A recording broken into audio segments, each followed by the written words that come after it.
Last year, more than 100 elderly people went to Mexico to buy a lethal drug, which they then smuggled back into Australia.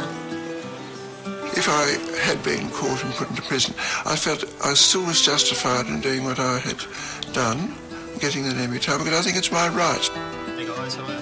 Most of these elderly lawbreakers don't have a terminal or chronic illness. They plan to take the drug when they're tired of life, when they can no longer look after themselves. I just want it in the cupboard so that when the time comes, I can reach for it. Remember, everything is hot. Some elderly people too frail to make the trip to Mexico have turned to other drastic means. They've been making the lethal drug Nembutal in backyard laboratories. If you believe in something, you should be prepared to stand up and face the consequences. A lot of people would say, look, if you're working in a backyard laboratory to produce an illicit substance, you all deserve to go to jail. Well, if so be it. I'll serve my time. Toil, boil, toil and trouble. It's outrageous that we've been forced into this position because we can't legally obtain a drug that will give us a peaceful death when we want one. It's not illegal to end your life. Why is it illegal to have the drug that will do it? Should there be a pill available to elderly people so they can suicide? No, there shouldn't be. There shouldn't be, simply because that's actually society basically saying that they have no value.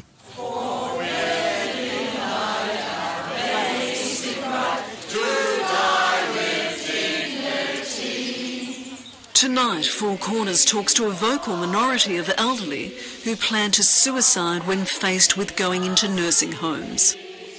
Some are taking their complaints to Parliament, while others are going much further. They're committing civil disobedience and breaking laws in what appears to be the next movement to grow out of the euthanasia debate.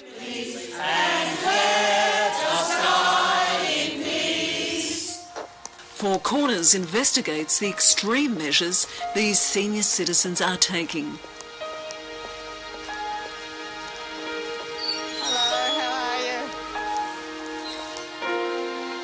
Muriel has dedicated much of her life to helping the elderly. Until recently, she chaired the board of this upmarket aged care facility in Melbourne. A physiotherapist, she's worked with the elderly and been a team leader of Meals on Wheels for 30 years. My memory is that you were 85. So it's got to be about 3 years ago. Today, Muriel is visiting her 88-year-old mother, who was recently admitted into this home after she could no longer care for herself. You know that I filled in all those papers for you? Yes. Muriel spent years helping to get this aged care facility off the ground, but it's not what she wants for herself. I don't want to come here in my old age because I want another choice for my life. I'm certainly thrilled that people who want to come here can have this level of care and in this pleasant environment and the dignity that everything, the environment and the care that they get provides for them, but it's not for me.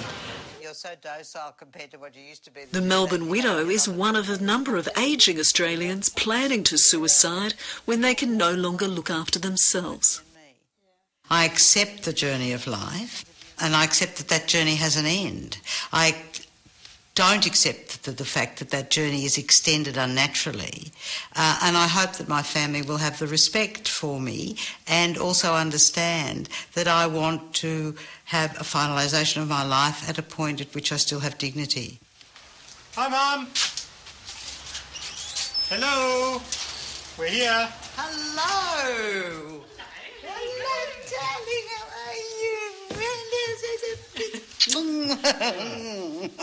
Muriel is very close to her sons and their families. Daddy. That's Daddy. I love my mother enormously, and she has a huge involvement in our day-to-day lives, from assisting us with the care of our daughter through to just being there as part of a close-knit family. All right, do you want to go and have a cup of tea? Who would like a cup of tea? Yeah, that'd be lovely, thank you. Chris Arnott respects his mother's right to one day take her own life.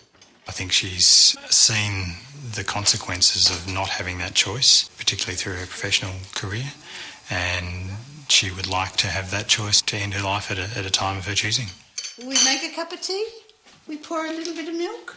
Did you ever try and talk her out of it? Never. 2. Hey, do you think that's all right? At 66, Muriel Arnott is a long way off wanting to die. I don't want to pinpoint an age, a day, a year or anything. I just want to know that when I feel that this is the right time for me, then I know what my options are. Do you know how your mother plans to end her life? No, I don't. Do you want to know?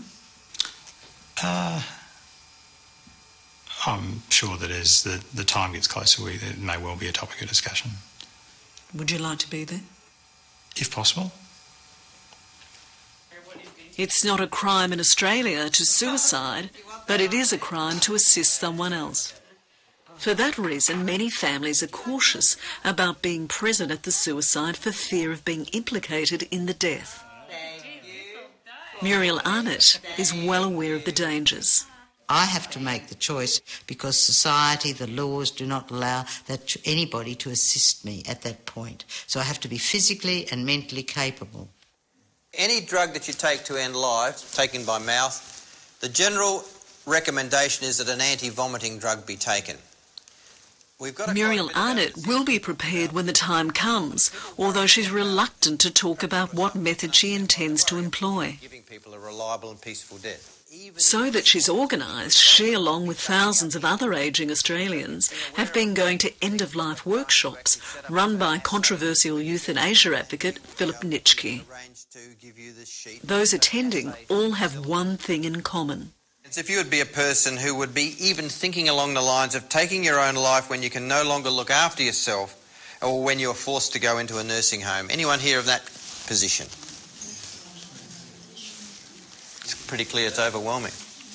I think that the group who attend the workshops are vitally active, engaging, interesting people and who have the capacity to seek out an opportunity to provide them with choices.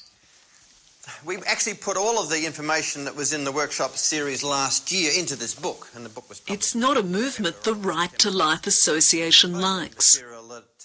Earlier this year, its complaints led to the banning of a book by Philip Nitschke, which had details of suicide methods. I think these people who come to Nitschke may have, for potentially the wrong reasons, find themselves in no other circumstances but to consider suicide. My concern is basically that Nitschke doesn't even help them to explore other positive ways of addressing their issues. Have you ever talked anyone out of suicide? Oh, many times, many times. This idea that we've got this huge pool of very vulnerable, fragile people out there is to do a grave disservice to, I think, and to patronise the integrity and the ability of our elderly folk who know exactly what they're doing. Now, we don't advocate hanging. That is a grim, horrible death. The Australian Medical Association has concerns about the movement too. There's a high level of interest in ending of life because there's such a big push and insight into the fact that life in a later age perhaps has no value or is a burden or is undignified or costs money to the health system. With all those negative messages, with people who have a high level of education in particular, who process those messages and look at them and say, goodness, the best solution is to end my life. I'm not surprised people are attending the workshops. So let's have a break. Like Muriel Arnott, many of those people at the workshops have a medical background. Now, you've both been nurses, yet you want the right to end your own life rather than go into a nursing home or leave your own family home. Why? Well, it's important to me. I just don't want to end up as a vegetable after having a stroke or anything ghastly like that. I know people